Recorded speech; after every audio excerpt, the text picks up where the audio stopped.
આગળ વાત કરીએ ગાંધીનગરની તો ગાંધીનગરમાં વિવિધ કેટેગરીના આવાસ માટે 150 કરોડની ફાળવણી કરવામાં આવી છે કે જેમાં આઈએએસ આઈપીએસ સહિતના ઉચ્ચ અધિકારીઓ અને બોર્ડ નિગમના ચેરમેનને ફાળવવામાં આવતા સરકારી બંગલા નવા બનાવવામાં આવશે તો આ વિવિધ કેટેગરીના કુલ 110 બંગલા બનાવાશે। રાજ્ય સરકારે માર્ગ અને મકાન વિભાગના બજેટમાં જોગવાઈ કરી છે।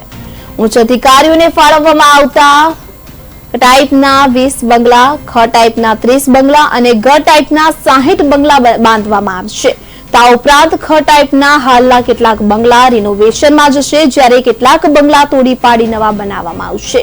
જ્યારે ગાંધીનગરના સેક્ટર 17માં ધારાસભ્યો માટે બની રહેલા આલિશાન ફ્લેટ માટે 94.39 કરોડ ફાળવવામાં આવ્યા છે। આ ઉપરાંત અન્ય સરકારી આવાસોમાં સ્ટ્રક્ચર્સ મજબૂત છે તેનું રિનોવેશન કરવા 1.81 કરોડની જોગવાઈ કરાઈ છે।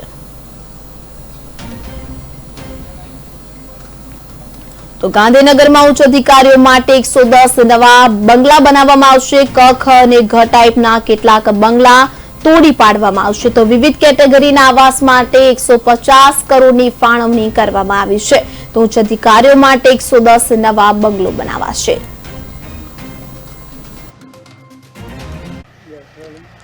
ગાંધીનગર શહેર એટલે ગુજરાત રાજ્યનું પાટનગર।